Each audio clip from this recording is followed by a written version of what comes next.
At the cross, I surrender my life.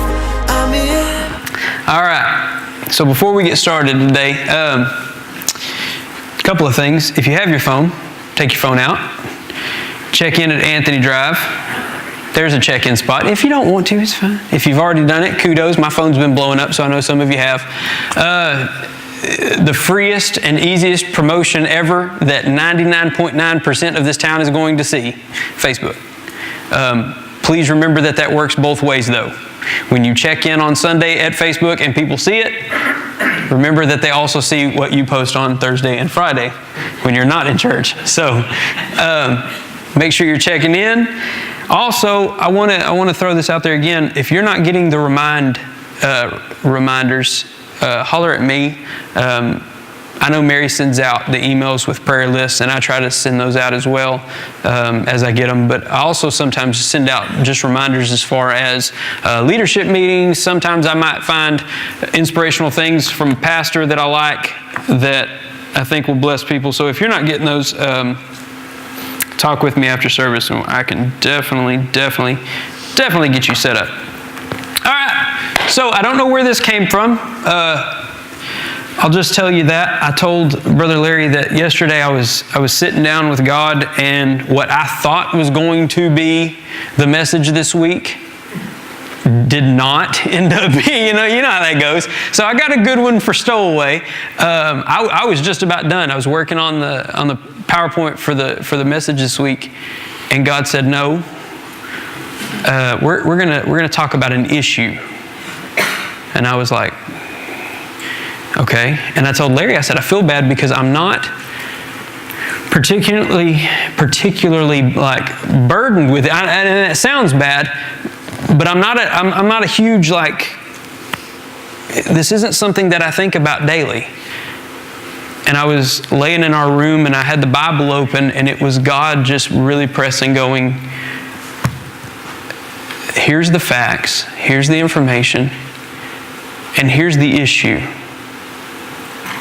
And here's the root of the issue. And it broke me down because, like I said, it's not something that I've been super passionate about in the past. And so to read through the facts, we'll get there. Every year in this country, if you want to start in that first one, every year in this country, new statistics say that there are 977,000 abortions each year.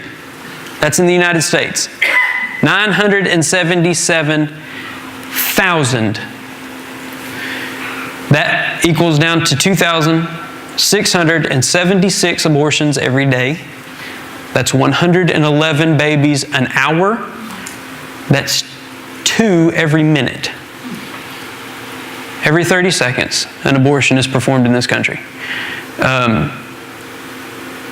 That number was staggering to me. What is more staggering to me is that the United States is not leading this category by any means, and we are not last by any means. We're somewhere right in the center. There are countries that have 3 to 4 times the amount that we have. That's staggering to me. So who's having abortions? Before we start this, think in your mind. Think of the person, and let me back up for just a second. Because with these numbers hitting so hard, if you are here and you are a woman and you have had an abortion, let me stop before we get into this and say that in no way is there condemnation here. In no way am I trying to do this to shame anybody. Am I trying to wow or get any kind of factor? Listen, Jesus Christ can cover a multitude of sins. If you had an abortion,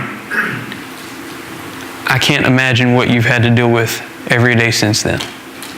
I knew a very sweet lady in this church, actually, who had had an abortion when she was younger, and it rocked her, and she said every day she thought about it.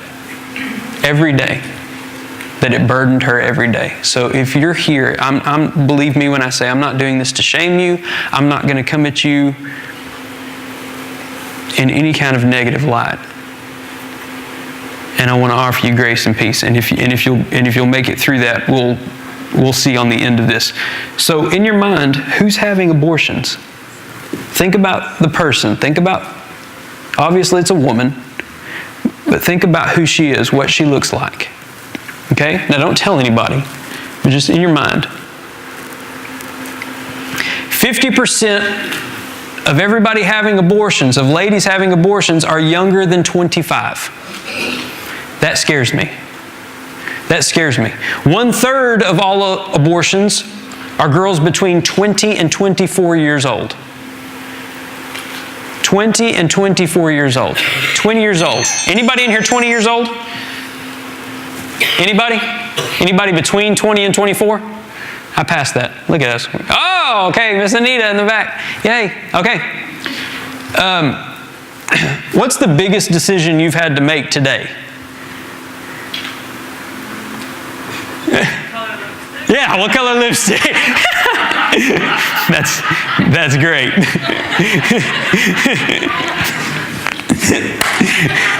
That's awesome. So what color lipstick goes with your outfit? Excellent job, by the way. That's your biggest decision today. So here's what I want to get to you. At 20 to 24 years old, there are decisions in your life that you have to make. Do I go to school? Do I stay at home? Do I get a job? Do I not? Do I marry this man? Do I not? This is the moment in your life when big decisions are being made. Some of us, it's the time in our life when we have to worry about what color lipstick we're going to wear. But this is the moment when big decisions are being made. It terrifies me that there are young girls that the decision they have to make is, do I keep this baby or not? And that they're coming into that alone and afraid and unsure. Like, I can't fathom that. I can't fathom the fact of having a baby as a man anyway. And men, you can probably all attest to this. Like, I wake up daily, kiss the ground, tell God thank you for making me a man. That way I don't have to endure that. Women say it's magical. I'm not sure. But for a young lady, 17% of that 50% are teenagers. They're teens, 16 and 17 years old. They should be getting a driver's license. But instead, they're sitting in a clinic wondering if they should keep a baby.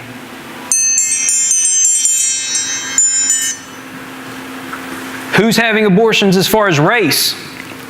35% of all abortions in this country are African American women. 21% are Hispanic. 36% are Caucasian. And 8% are unidentified. That number is skewed a little bit when you realize population density. When you look at the amount of then let's just throw terms. When you look at the amount of white women compared to the number of black women in this country, black women are 5 times as likely to have an abortion, because those numbers are close, but there's way more white women in this country than there are black women. So, as far as who's more likely to, it would be black women. As far as physical numbers, white women have more abortions. There are more Caucasian abortions than any other race. Marital status, this is the one that gets me. 85% of abortions are women who are unmarried. 85%. They're lonely. 56% of abortions are first times for the mother, and 36 happen to women who have had 1 to 2 previous abortions. Okay? 85% of abortions are women who are unmarried. Who's having abortions based on religion? 37% claim to be Protestant. That's you. 28% claim to be Catholic. That means 65% of women having abortions are, quote unquote, believers. They claim religious affiliation with Jesus Christ. Not with some crazy something, with Anthony Drive, with St. John's, with Refiner's Fire, with Tabernacle. 65% of the abortions that happen in this country are our kids. They're our babies. That one hurts me. Who's having abortions based on income? 29% of all abortions in this country, the woman made less than $15,000. 20% make between $15,000 and $30,000. 38% make between $30,000 and $60,000. And 14% make over $60,000 a year. So you look at this and you say 38% make between, the majority of them make between $30,000 and $60,000 a year. Okay? The problem is when you go back and you look at your age, you're young, you just probably got a good job, you're working on your career, just out of college, you get hired on. So you make $30,000 to $60,000, but now you have student loans, you're unmarried, you have no support, no help. You have all of these things stacking up. Why abortion occurs? 93% say that the child is unwanted or would be an inconvenience. 93%. So for everybody who says, if anybody in here is pro-choice, we can talk. For anybody that's pro-choice and says, well, we need abortion because of rape and incest and those kind of instances, here's my deal with that. 93% say that the child is unwanted or an inconvenience. This includes not making enough money to support the child. 6% are due to medical reasons or health problems for mom and baby. There's an actual medical reason for the termination. 1% are due to rape or incest. So who is the most likely candidate? Who is the majority getting abortions? 20 to 25-year-old single white women who go to church and make between $30,000 and $60,000 a year. That's not who I had in mind at all when God laid this on me. Why? The next slide asks why. What's the issue and what is the solution? What's the issue? And that's an open question, open invitation. What's the issue? I mean, of course the issue is abortion. But what is the issue? Women want their career. Women want their careers. Okay? What's the issue? Why are those rates so high? Which actually, if there's a silver lining in this, abortion rates are down from a few years ago when they were 1.2 million in the United States. We're down at least out of the millions. So the silver lining is there is a declining trend in abortion. So why? What's the true issue here? Selfishness. Okay? Again, and I go back to again, if you have had one, let's back away.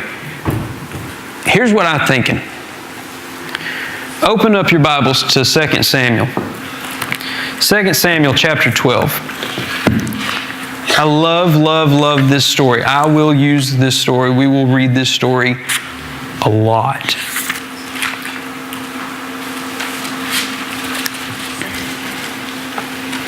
Second Samuel chapter 12.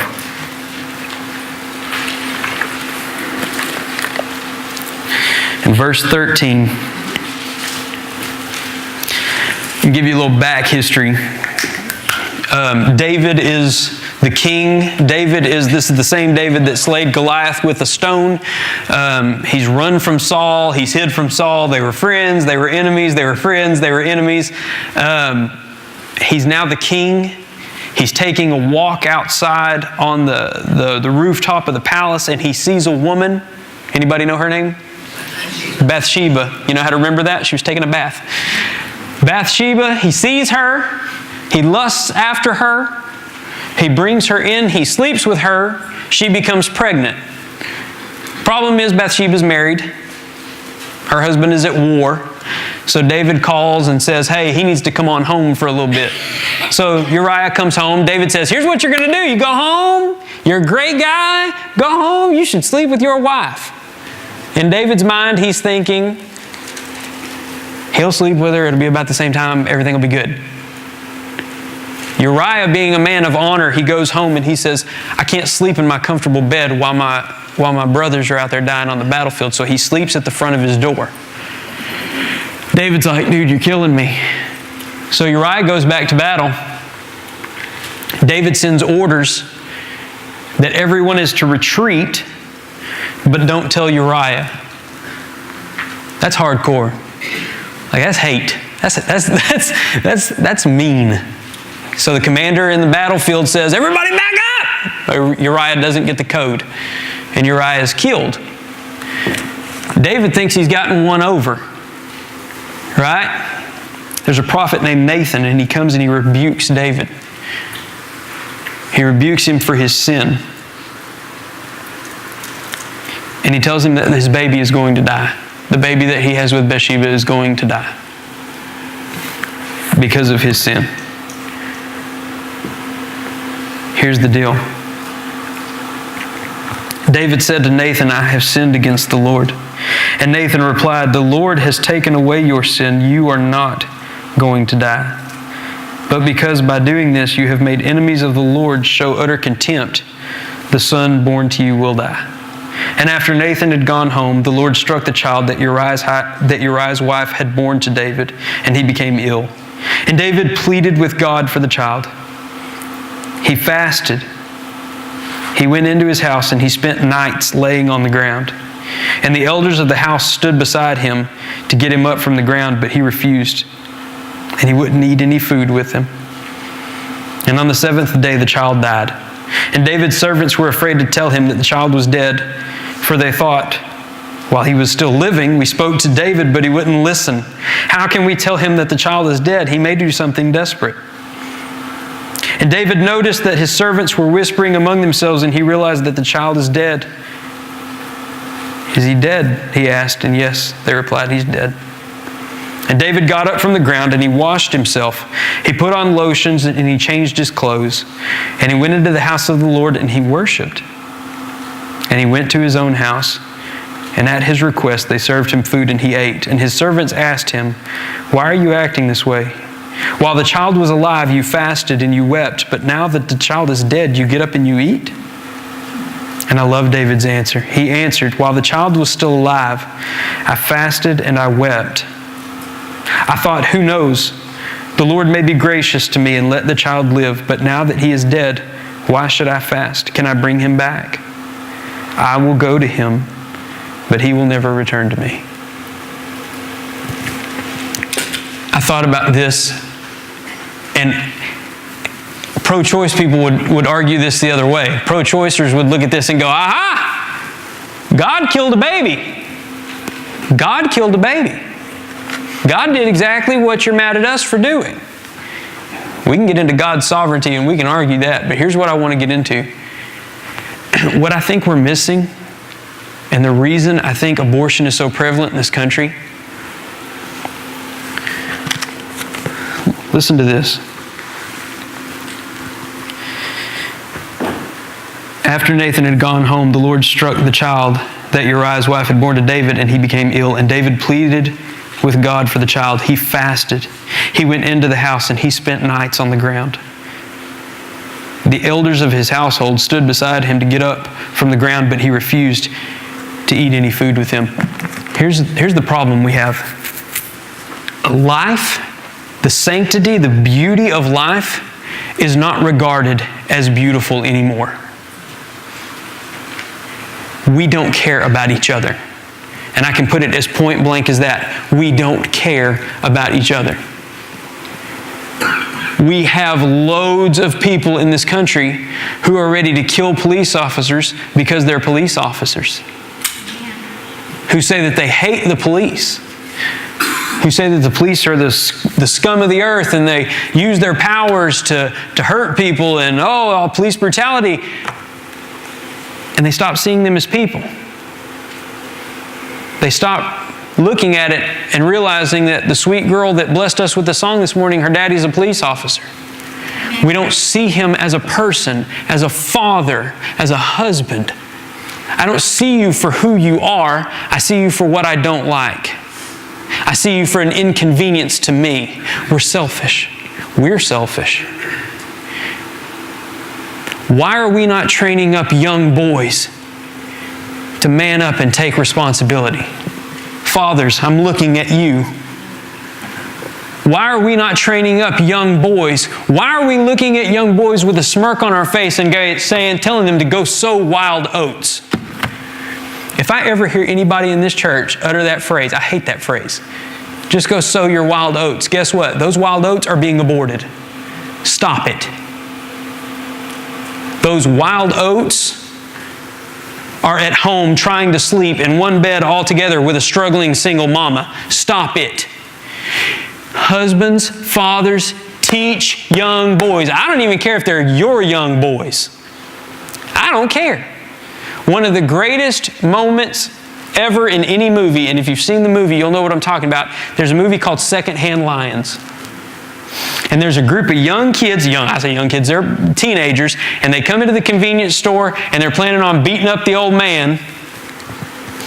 And the old man whoops the mess out of them. Look up the clip, it's on there. He beats them so bad, but then he sits them down and he tells them what it is to be a man. He explains to them what it is to be a man. It's not the mentality that you thought it was. I was talking with Larry before the service and I said, it's sad to me, it sickens me that the qualifications now for being a good father are that you stay. That's what makes you a good dad. That you stay. I'm a good father because I'm there. That's sad. What are we doing to train up young men? What are we doing? Guys, what are we doing to teach young men what it is to take responsibility? What it is to love her for who she is, to wait for her. Not to be so anxious to get into bed with her. That's not the end goal. The end goal is to love this woman for the rest of your lives. The end goal is to be 75 years old sitting on a porch together, picking on each other because your bodies are falling apart. That's the end goal. Yeah. Some of you that are there, you know. You're like, yeah, that's what we do. That's Friday nights. Laughing at each other because neither one of us can get off the couch. You know? When did the sanctity of life and marriage, when did we lose it? When did we lose fathers that when their kids became ill, no matter how those kids came about, those kids, David's son, came from a horrible situation. But when that baby got sick, here's a daddy who laid on the ground and prayed and begged God for this baby's life. When did we lose that? 1962, Roe versus Wade. When did we lose the fact that a father would look at his children and would say, I would give my life for yours in a second? Compared to a woman texting you saying, I'm pregnant, and he goes, you better get rid of it. We are losing. We're losing. And it's not just number of abortions. Ladies. Ladies. Look at me, young ladies. You're scattered today, but I'm still picking you out. If he comes over to the house and he can't keep his hands off you, run away. Run away. Because believe me, there will be a day when his hands won't touch you. And it will be during the hard times. If he is not willing to love you and respect you and wait for you, right now, he's not going to be willing to work for you, to provide for you, to take care of you, to nurture you. It's a hard fact. Who are the ladies that are having abortions? And I can put this into perspective, and I hope you don't mind this. Miss Allison Sinclair. I thought about baby Aiden. All 300 pounds of him. I love that kid.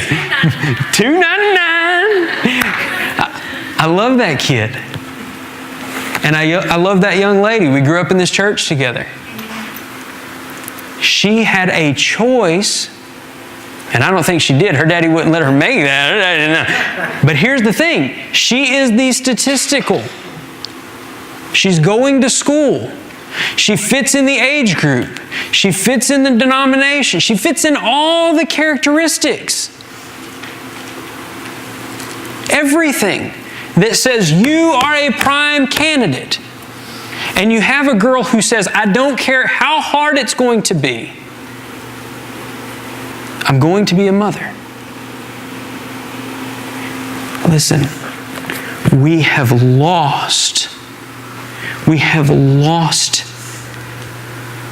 the sanctity of life. We have stopped looking at these babies as babies. This is what makes me sad. If I want to adopt I have kids. I'm a pastor at a church. And if I want to adopt a baby, it's going to take me years and thousands of dollars to get another child in our home. You know the average cost of an abortion in this country? $450. You know the average wait time? 45 minutes. It's going to take me a year and a half and $3,000 to welcome a new baby into my house, but I can get rid of the one I don't want in 45 minutes for $400. We are losing. We have lost the desire for life. I'm not going to ask you to turn, but some of you know the story. There's a story in the Bible about a wonderful woman named Hannah. And Hannah goes every year with her husband Elkanah, and she cries, she weeps at the altar of sacrifice because she doesn't have a baby. She weeps. Thank you, Siri. She weeps and she weeps and she weeps. And God graciously gives her a baby. Where are our mothers like Hannah? That their desire is for a child. That their desire is to love that baby, no matter the circumstances they come out of. We can throw all kinds of stones, and we can say, well, if you hadn't done this, then you know what? It's not my job to judge your sin. That's God's job. That's right. That's God's job. It's not my job to stand at Planned Parenthood and beat these poor little girls down. It's my job to give them hope. It's my job to give them a light at the end of the tunnel when they don't see one. It's my job to stand there and go, we will help you if you want to be a mother to your baby. The problem is, as the church, we get all up in arms about being pro-life. How dare we kill babies? We're pro-life. But then once that baby's born, you better not get on welfare because I ain't supporting you and your baby. Stop that. Stop that. There are little girls who are hurting. And I say little girls because at 20, you're a little girl. You got a lot going on. You can barely vote. You've only been driving for 4 years. Okay? Think about it. Process this. You're a baby.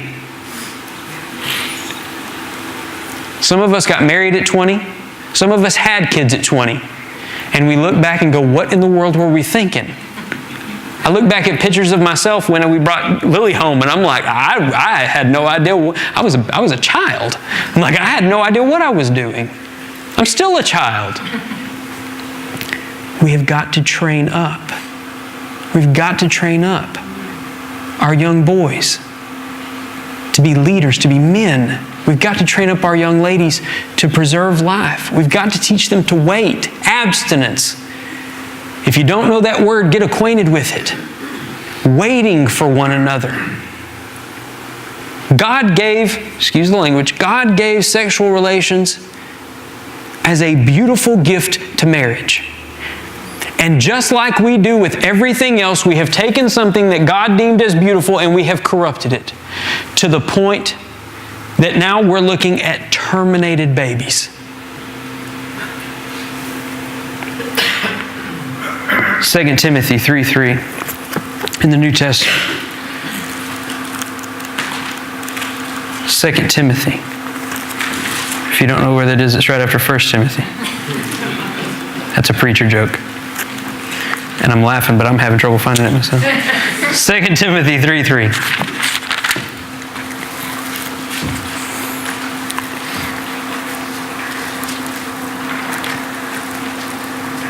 Go back to 3:1.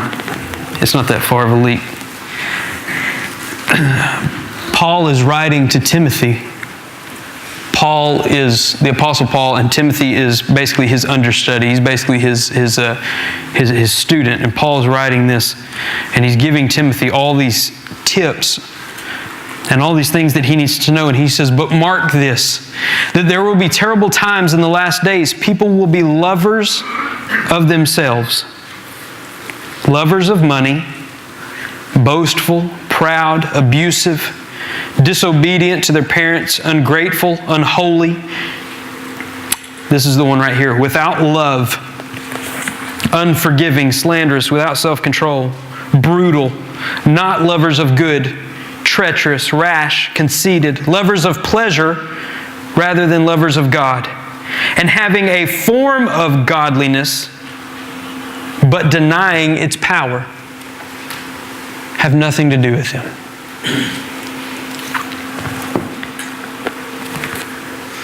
This is our problem. These are our issues.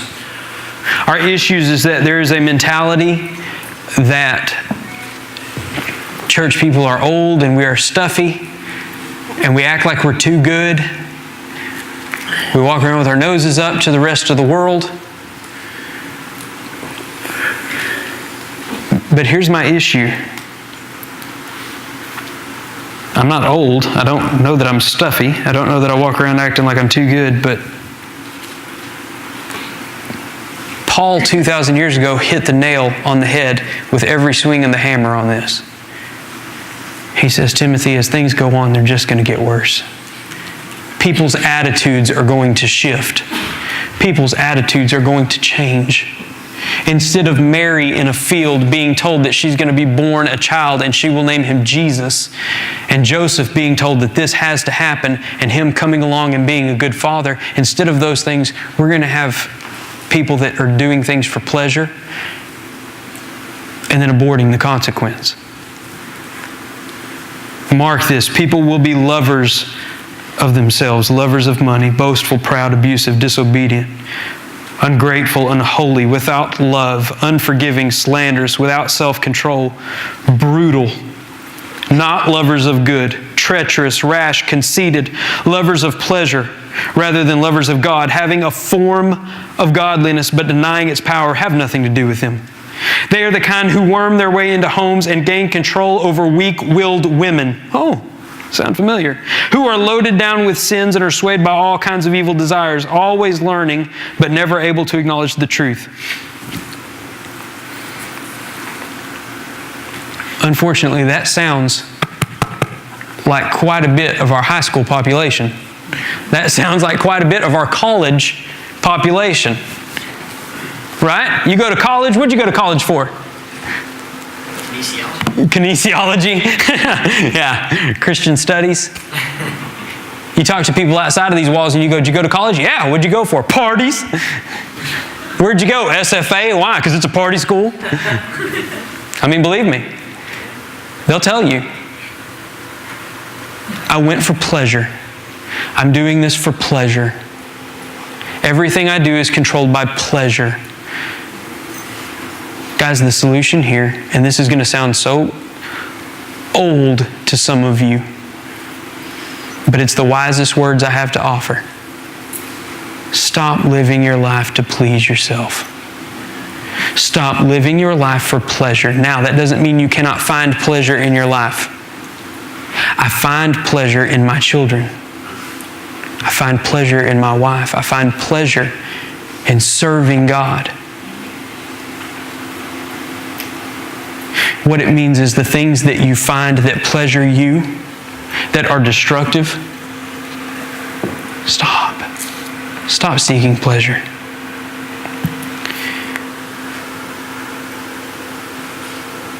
There's a problem here, and I don't know how to stop it. I don't know that there's a petition that we can sign. I don't know that there is a congressman that we can elect. I don't know. I don't know that there is any issue that we can do. I don't know that there's anything that we can do to take care of this. I don't believe there's anything we can do to take care of this. Here's what I believe. And for visitors, this is the most important part of this. What I believe is that even when I am powerless, even when I am weak, God is strong. I believe that even when there's nothing that I can do to solve a problem, God already has it solved. I believe that even though we take something that is so holy as childbirth, and we take something that is so beautiful that God literally says, I knit you together in your mother's womb, I formed your innermost parts, that before you were even born, I saw you. We take something that is that beautiful and we corrupt it, and we put our human stamp of sin on it, and we turn it into abortion. I believe that God takes it and He uses it as a way to welcome these children home to Him. I believe that I'm going to get to heaven and that there are going to be millions of kids there who never had to suffer this life, who never had to deal with this. Now, the question comes up, and I've posed this question to you as sort of a brain teaser. If aborted babies go to heaven,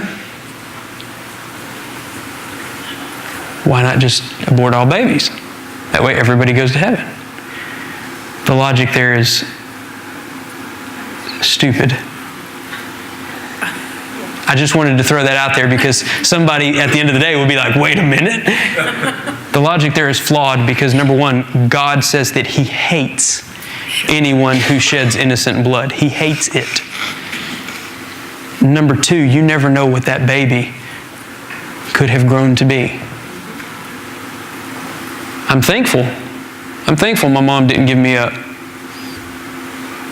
Without it, I wouldn't have met her, wouldn't have my kids. You guys wouldn't get to hear me every week. We all got blessed out of me being here.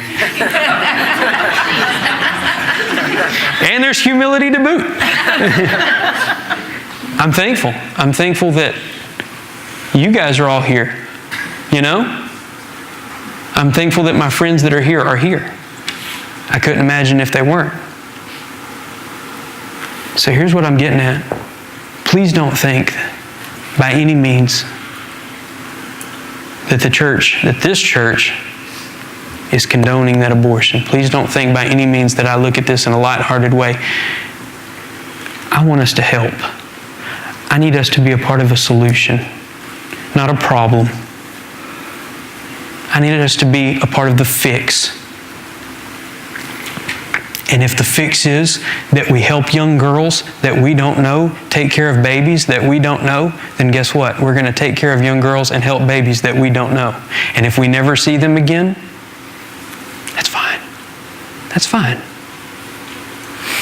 But if I can give one scared little girl the push that she needs to get into the community, to get a job, to get past school, to get whatever she needs, I'm going to do that, regardless of situation. Because I believe that my God will take care of the rest. I believe that I can provide very little, and then when my God takes control, He will take care of the rest. Here's the issue. If you're living today to pleasure yourself, to please yourself, if everything you do is centered on self-pleasure, if you say, you know what, that describes me. Everything that Paul wrote to Timothy that said, don't be that, I'm that.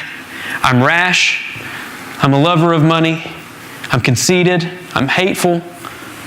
I'm there. If that's you, Jesus can take that away. I laugh about the conceitedness. We make jokes about it. Jesus can take that away. Jesus can put in your heart a desire to see other people healed. He can put in your heart a desire to see this world changed. If you don't have that, if you've never experienced that relationship with Christ, grab somebody in here and ask them. Ask Him. Maybe you're one of those young girls that had an abortion. I'm telling you, it floored me when one of the older ladies in our church came up and said, when I was 19, I had an abortion. She goes, and every day, I think about that baby. And she said, I've asked for God's forgiveness. And she goes, and not a whole lot of people know. She goes, but it was a horrible time in my life. She goes, and I wasn't a believer. I wasn't ready. And she said, and now I just, listen, if you're carrying that, don't carry that. Don't carry that. Jesus took your sin to the cross, all of them. Lay that at Him.